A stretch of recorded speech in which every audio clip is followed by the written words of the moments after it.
Hi guys, আমি অঙ্কিত Ghosh. Welcome to the Bong প্রাণী। তো বিগত কয়েকদিন ধরে আমি ভিডিও দিতে পারছিলাম না কিছু প্রবলেমে ফেসে যাওয়ার কারণে। তো তার জন্যই আমার ভিডিও কিছুদিন মানে ডিলে হলো। ভিডিও এডিট করাটাই অ্যাকচুয়ালি চাপ ছিল, ভিডিও রেডি ছিল, বাট এডিট করতে সেই টাইমটা আমি দিতে পারিনি। বাট যতদিন না সেই প্রবলেমগুলো সলভ হচ্ছে বা মিনিমাইজ হচ্ছে ততদিন রেগুলার ভিডিও দেওয়া আমার জন্য একটু সমস্যাজনক হবে। এর জন্য ভিডিও আসতে একটু টাইম লাগছে, এটাই আর কি। বাকিটা ভিডিওটা এনজয় করো।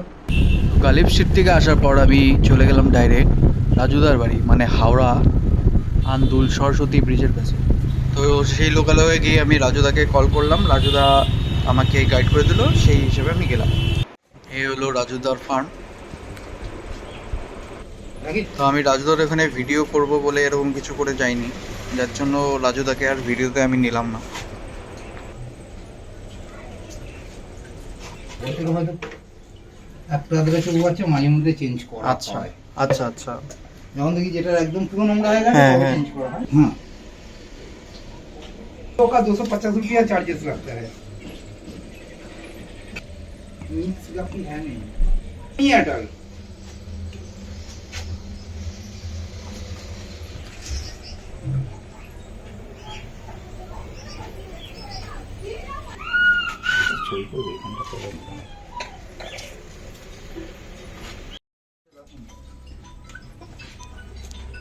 অ্যাকচুয়ালি আমি মেট্রো করে হাওড়া অবধি গেছিলাম, তারপর সেখান থেকে যে র্যাপিডো দাদার সাথে গেছিলাম সেই দাদার সাথেই আবার আমি রিটার্ন করছি বিদ্যাসাগর সেতুর উপর দিয়ে। তো শেষে বাড়ি চলে আসছি এখানে এই রেড জুয়েল সিকলেটগুলোকে নিয়ে।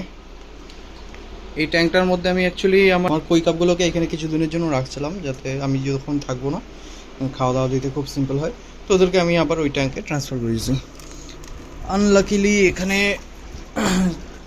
সিকলেটগুলোর মধ্যে একটা হয়তো ডেট, বাকিগুলো ঠিক আছে। খুব তাড়াতাড়ি এই প্যাকেটটাকে আমার খুলতে হবে, না হলে সবগুলোর অবস্থা টাইট হয়ে যাবে। আর এখানে সবই ঠিক আছে, কোনো মাছের ডেড বডি নাই। অ্যাক্লিমেশনের জন্য রাখছি, তো অনেকক্ষণ হয়ে গেছে, এখন ছাড়িয়ে দিতে পারবো।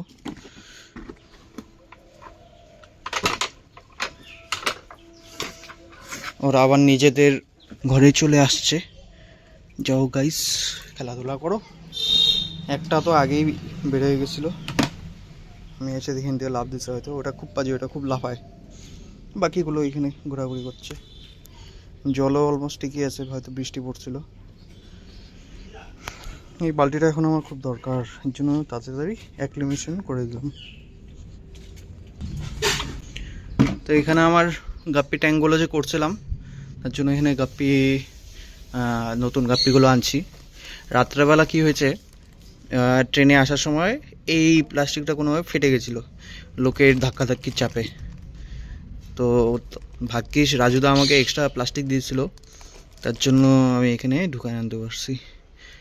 এটা হচ্ছে ফিমেল, মানে মেটালিক ইলেকট্রিক ব্লু ফিমেল, আর এটা মেল।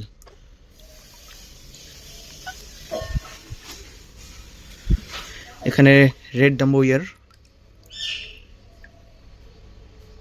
মেল, আর এখানে 4টা ফিমেল। একটা রাজুদা আমাকে গিফট করছিল, এর জন্য 4টা, আমি 3টাই অর্ডার করছিলাম এমনি। আর হোয়াইট রিবন গালিব ট্যাক্সিডো, এখানে 1 পেয়ার উইথ রিবন, আর একটা নন রিবন ফিমেল। আর এখানে একটা রিবন মেল আর একটা নন রিবন মেল।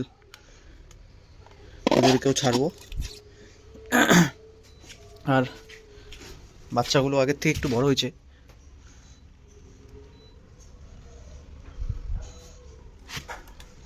এখানে আমার মেলগুলো সব ঠিক আছে, মেল ফিমেল সব, কোনো ডেথ রেট নাই।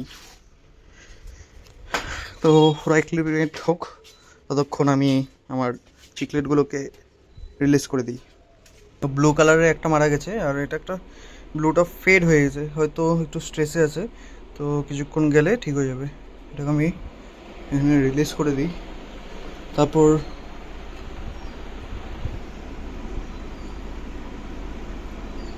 হ্যাঁ হ্যাঁ হ্যাঁ হ্যাঁ। এখানে ইচ্ছা আছে এই ট্যাঙ্ক বা এই নিচের ট্যাঙ্ক কোনো একটাকে আমি কমিউনিটি ট্যাঙ্ক বানাবো চিকলেটের। দুটোর জল সেমি আটে, তো আমার পাতলা ট্যাঙ্ক লাগবে। তো এটা করার ইচ্ছা আছে, এটাকে খালি একটা টেবিল বানাতে হবে, টেবিল বানিয়ে তারপর উপর রাখবো। তো এখন রেড জুয়েলটাকে আনপ্যাক করি। আর এই যে আমার শয়তানটা চলে আসছে, ওর জন্য বন্ধু নিয়ে আসছি ভাই। রেড জুয়েলের কালারটা আমার খুব ভালো লাগলো, ওর জন্য আমি নিয়ে আসছি। আরেকটা ছিল, নাম এক্স্যাক্টলি জানা নেই, ব্লু চকলেটের মতোই, ওটা আমার আনার খুব শখ ছিল, কিন্তু এত আনলে পরে রাখার জায়গারও সমস্যা হবে হুট করে। নেক্সট টাইম যদি যাই তখন নিয়ে আসবো। তো ওরা কিছুক্ষণ থাকে এখানে, আমি ফিল্টারটাও চালিয়ে দিই, এয়ার পাম্পটা। লাভা রক নিয়ে আসছি 5 কেজির মতন টোটাল সব মিলে। তো এগুলোকে ভালো মতন ক্লিন করে নিতে হবে। হ্যাঁ, তো এগুলো ক্লিন করে তারপরে এখানে কিছুক্ষণ ডাব করে রাখবো, যাতে এটা থেকে কোনো খারাপ কিছু ক্রিয়েট না হয় যা মাছকে হার্ম করবে। এটা হচ্ছে গাছের শিকড়, তো এটাকে আমি পাইছি, এটাকে এখন আমি ক্লিন করব।